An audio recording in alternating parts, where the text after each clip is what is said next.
Vamos a empezar con una geometría diferente de aletas. Estas son aletas radiales. ¿Para qué casos aplican? Bueno, pues si el objeto al que necesitamos disiparle calor tiene forma cilíndrica, digamos que es un tubo o tal cual un cilindro no hueco, sino relleno, pues podemos ponerle aletas. Estas aletas típicamente son como si fueran anillos. Hay muchos objetos que tienen series de anillos, pero para simplificar las cosas vamos a empezar el modelado con uno solo. R1 es como vamos a llamar el radio de la tubería o del cilindro. Y R2, partiendo desde el centro de nuestra geometría, será la distancia hasta el extremo de nuestra aleta. Esta ecuación de aquí es la misma ecuación que ya habíamos visto, que dijimos que se llamaba ecuación general de aletas. Estoy moviéndome para buscárselas. Es esta misma. Ahora, si nuestras aletas son radiales, nuestras expresiones de área conductiva y perímetro van a cambiar. Yo creo que el perímetro es el más sencillo de todos. El perímetro, normalmente escribimos pi por diámetro, ¿no? Que sería el equivalente a decir 2 pi por radio. ¿Por qué creen que en este caso entonces aparece un 4? Porque son las dos caras, tal como están comentando en el chat. Es la cara superior y es la cara inferior. En el caso del área conductiva, es pi por diámetro o pi por 2 radio, que digamos que sería como un pequeño anillo, y el grosor es justo el grosor de la aleta. Aquí no lo volví a escribir, pero esta T es este grosor o espesor de la aleta. Y entonces, si yo tomo esta expresión, porque la voy a necesitar, y la derivo, porque la derivada también la voy a necesitar, me están pidiendo la derivada con respecto a R, pues esta R de aquí básicamente va a desaparecer. Procedo entonces a hacer todas las sustituciones. Voy a necesitar perímetro, el área conductiva y la derivada. Por lo tanto, sustituyo aquí, aquí, aquí y aquí. Con esto puedo hacer algunas simplificaciones. El primer término queda idéntico, es este de acá. Entre estos dos términos, 2πt son términos comunes, sobrevive la inversa de r. En estos dos términos coinciden pi, r, por lo tanto desaparecen. Sobrevive esta t y de este 4 sobre 2 sobrevive este 2. Finalmente recordarán que ya habíamos visto la definición de m, que era la raíz justamente de este término.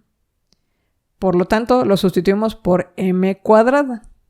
Y bueno, aquí aplicaría preguntarles si ubican alguna ecuación diferencial que se puede resolver fácilmente con esta forma. Son las de Bessel, ¿no? Se parece mucho a la ecuación de Bessel, que de hecho la tengo aquí, pero no es exactamente la ecuación de Bessel. Les estoy mostrando las dos ecuaciones de Bessel y la de Bessel modificada, nada más para que traten de identificar dónde están los parecidos y qué es lo que tendríamos que homologar. Para que realmente se parezca esta ecuación a alguna de estas, yo necesito que esta variable aparezca como coeficiente al cuadrado. Así que toda la ecuación la voy a multiplicar por r al cuadrado. Por lo tanto, me queda esta expresión de aquí. Notarán que este término negativo se parece mucho más a la ecuación de Bessel modificada. ¿Qué es lo que vamos a tener que hacer para que acabe completamente de parecerse o de ser equivalente, entre comillas? Pues en lugar de x, yo voy a decir que Rm es x, ese es el cambio de variable que voy a hacer, y voy a mantener θ como y. El término que tendría que estarse sumando aquí, en mi caso es un 0, lo agrego nada más de manera simbólica, para que sea claro que n va a ser 0. Esta expresión todavía no es equiparable a una ecuación de Bessel modificada porque yo necesito que esté la x completa y aquí no lo está. Por lo tanto, para poder completar estos términos, yo multiplico y divido en esta expresión por m cuadrada y divido entre m cuadrada. La m cuadrada en el denominador, como es una variable, puede entrar al diferencial sin ningún problema.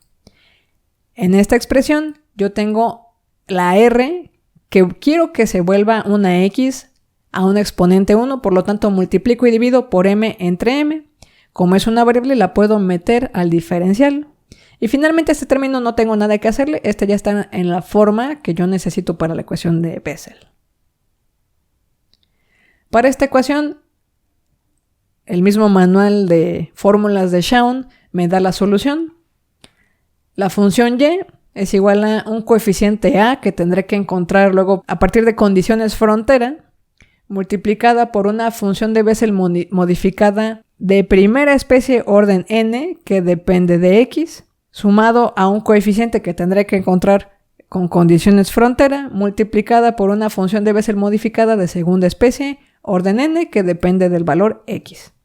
Recordando que en nuestro caso x es la multiplicación de m por r. Así que esta sería mi solución. Siendo estrictos, esto significa que necesitaríamos, si lo vamos a resolver de manera analítica, las tablas de las funciones de Bessel para poder encontrar valores numéricos. Y estas son tablas como existen tablas de funciones trigonométricas. Me imagino que a ustedes ya no les tocó resolver funciones trigonométricas con tablas. Algunos de nosotros todavía nos pusieron a hacer eso. Y bueno, si no tienes la tabla, es porque en muchos casos tienes la función metida en la calculadora. Si tuviéramos calculadoras con funciones de Bessel, pues esto no sería tan complicado. Sería igual que pedirle seno, coseno o cualquier otra función. Le pediríamos la función Bessel modificada de primera y segunda especie. En fin. Nos vamos a brincar este pequeño detalle, entre comillas, y vamos a ver qué pasa con las condiciones frontera. Hay dos posiciones clave con estas aletas. La posición en la que el radio, la variable radio, está justo aquí, en radio 1, y la posición de radio en la que estamos aquí, en la orilla de la aleta. Para el primer caso, pues estamos en la base. La base en nuestro ejemplo ahorita es un cilindro o un tubo. Y en el radio más largo, en el extremo de la aleta, vamos a utilizar esta condición que ya habíamos platicado que es una condición usual. Esta quiere decir que se desprende mucho más calor por vía convectiva que por vía conductiva. Esta diferencial es una referencia a la ecuación de Fourier. Y entonces, para poder encontrar las condiciones frontera, voy a necesitar pues hacer estas sustituciones. La primera está facilita. Cuando R se llama R1, aquí acuérdense que la función X no es X, es MR. Entonces, en cada lugar donde apareciera R minúscula va R mayúscula. Y donde apareciera teta, pues ahora aparece teta B. Esta función la tengo que derivar. Este argumento completo funciona igual que si fuera trigonometría. Entonces, esta m es término común que aparece multiplicando la derivada de ambos términos. Y por otro lado, pues las funciones de Bessel orden 0, cuando las derivo, se convierten en orden 1. Por eso, en lugar de tener 0 y 0, pues ahora aparece 1 y 1. Yo sé que esto me representa R sub 2 cuando esta derivada es 0. Así que voy a igualar esta expresión a 0. Y en cada lugar donde tendría que aparecer R minúscula, ahora aparece R sub 2. Y entonces, pues ahora sí vamos a resolver para encontrar la constante de integración 1 y la constante de integración 2. Si se fijan, aquí solo menciono hay que resolver y no lo voy a resolver. Porque en este caso no tengo valores específicos de R1 y R2. O sea, solamente les estoy dando la receta de cocina. Y luego, como lo usual es pedirles cuál es el flujo de calor, pues el flujo de calor se calcularía con esta expresión, que significa que yo tomo esta ecuación de aquí y la pongo en este corchete. Esta acá es esta acá, esta A conductiva es esta de aquí. Y bueno, pues tendría yo que sacar información específica, no solamente de las K, sino luego encontrar las, ¿cómo se llaman? las funciones de Bessel para estos datos. En general, sí se puede resolver esto con la tabla de funciones de Bessel modificadas, y de hecho el Cengel, no sé en qué página, no me acuerdo, el Cengel trae una tabla en donde vienen las funciones de Bessel modificadas para un rango suficientemente amplio. Así que lo pueden resolver numéricamente. Sin embargo, ese no es el camino que yo les sugiero. El camino que yo les sugiero, porque es más cómodo, es utilizar gráficas donde aparece directamente la eficiencia de las aletas. Entonces, bueno, les muestro cómo es la ruta analítica y luego trato de convencerlos que en lugar de usar esta, usen estas gráficas. Estas, literal, las copié y las pegué del Cengel. Esta y esta. Esta, les anticipo, tiene según yo es un error. Aquí, donde dice AP, es un término que nos pide obtener para el término de las ordenadas, pero está en función de L2 y L2 nunca lo define. Entonces, para esta fórmula en particular, yo uso la expresión que viene en Holman. De hecho, si se fijan en esta tabla, viene la misma solución de la eficiencia de aleta que nosotros sacamos la otra clase, que era para una aleta rectangular. Y bueno, aquí vienen muchas más geometrías. Viene una aleta triangular, viene una que es más bien una parabólica, esta de aquí. Esta es la que estábamos nosotros demostrando. Y bueno, si se fijan, las constantes siguen en función de estos valores de funciones de Bessel modificada. Y hay unas cosas que llaman espigas. Estos son como si a nuestra figura plana le pegáramos pues cilindritos. Hay muchos componentes eléctricos que usan este tipo de disipadores, pues obviamente en pequeñito, ¿no? Entonces, para que no se compliquen en tener que hacer la demostración, pues obviamente se sigue la misma ruta que ya hicimos, nada más que como cambia la geometría, pues eso nos va complicando la parte matemática. En el caso de las aletas radiales, que es como la que estábamos viendo, esta es una figurita que representa muy bien el tipo de aletas, cómo se usan. O sea, no se pone una sola aleta, en general se ponen muchas relativamente cercanas. Aquí se ven pues prácticamente pegadas, tampoco es que se pongan siempre pegadas. Consideren que la idea es que se disipe calor y el calor se va a disipar pues de las dos caras de la aleta, y si las pegamos todas vamos a dejar muy poquito espacio para que circule el aire y eso va a ir en detrimento de la transferencia de calor. Pero bueno, nada más para que se den una idea, algo así es la disposición en la que normalmente van a encontrar las aletas radiales. Y si se fijan, aquí hay distintas curvas. Estas curvas son una relación de este radio 2, que yo le había puesto R mayúscula, y este radio 1, que es el radio de nuestro tubo o cilindro interno. Difícilmente nuestras geometrías van a caer exactamente en una de estas líneas, pero es simplemente cuestión de ahí medio interpolar los valores. Esta lectura es muchísimo más sencilla que resolver utilizando las funciones de Bessel. Por eso es que yo siempre se las sugiero. Entonces empezamos con el primer ejemplo. Yo creo que sería sensato darles unos minutos para que intenten ustedes solos resolverlo, nada más que... Déjenles copio esta fórmula que según yo es la que está mal. Se los voy a poner aquí para que sea visible.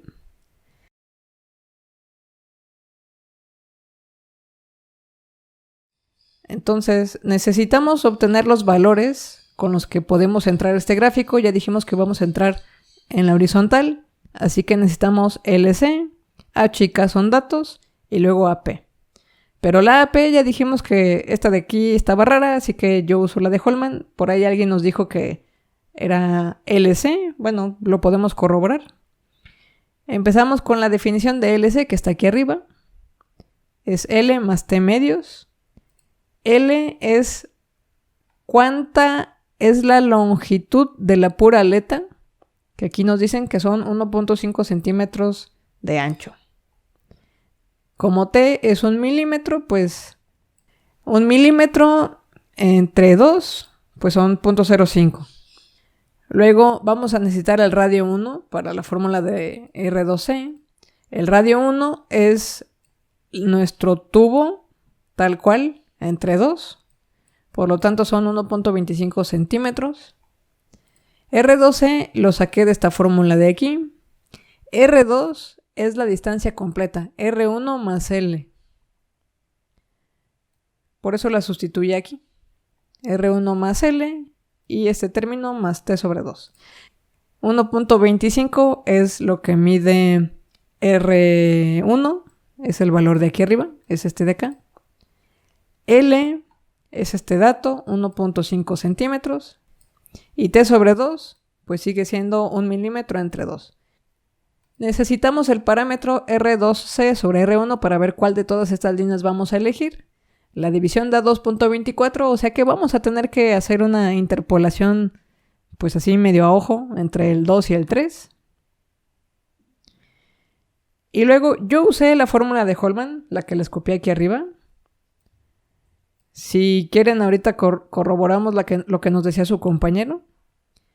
T es el grosor. Ahora estoy trabajando en metros, no dejen que yo los confunda. 1 milímetro. R2C es esta medición de aquí, pero en metros. Y R1, pues dijimos que es 1.25 centímetros. En metros se escribe así. Y si no me equivoqué en el cálculo, debería darles 1.55 por 10 a la menos 5 metros al cuadrado, porque esta es un área. A ver, entonces dicen que LC por T da lo mismo. Ay. Sí. Sí.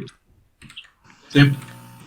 LC dijimos que era 0.0155 y T es 0.001. Y sí, efectivamente da exactamente el mismo valor, ¿verdad? Son equivalentes las expresiones. Vamos a necesitar calcular este término completito, LC a la 2/3 por H sobre K y el área, el AP. Entonces esto ya está todo convertido a metros para que haya igualdad de unidades. Si no me equivoqué, todo esto completo da 0.396. Esto es adimensional. Bueno, y eso quiere decir que entonces debo entrar con este valor a mi gráfico. Le voy a rayar aquí encima. Dijimos 0.396, o sea, casi en el 0.4. 0.3 está aquí en medio.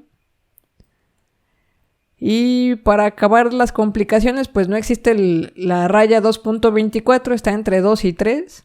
Pero bueno, la verdad es que está tan pegadito esto que pues casi le estamos adivinando. Yo digo que es ahí. Y de ahí vamos a hacer la lectura hacia la izquierda. Y pues ¿cuánto quieren que eso mida? ¿Cuánto le ponemos? 0.84. 7. 0.84. ¿Les parece razonable? Sí. Sí. Bueno. Obviamente la eficiencia solo sirve si hacemos el cálculo tomando en cuenta la aleta ideal. Aquí vamos a sustituir. Ya sé que ustedes saben sacar el área con la fórmula que vimos la clase pasada, o bueno, el equivalente. Aquí nada más hacemos las geometrías ajustadas. O sea, esta geometría que llama AP Sengel, como toma LC, quiere decir que toma pues esta longitud y un pedacito del canto de la orilla de la aleta, ¿no? Es una nada, pero pues como varía poquito, decidí incluir esas geometrías corregidas. No pasa nada si ustedes usaron las otras, la variación va a ser muy pequeñita. Entonces, pues, el valor da parecido a lo que había dicho Fajardo como calor ideal, 70 y tantos. A mí me da 74.35. Y bueno, ya si lo calculo con la eficiencia de 0.84, ¿cuánto me dicen que da? 62. 62.40. Ajá, punto 45. Ujú. Muy bien.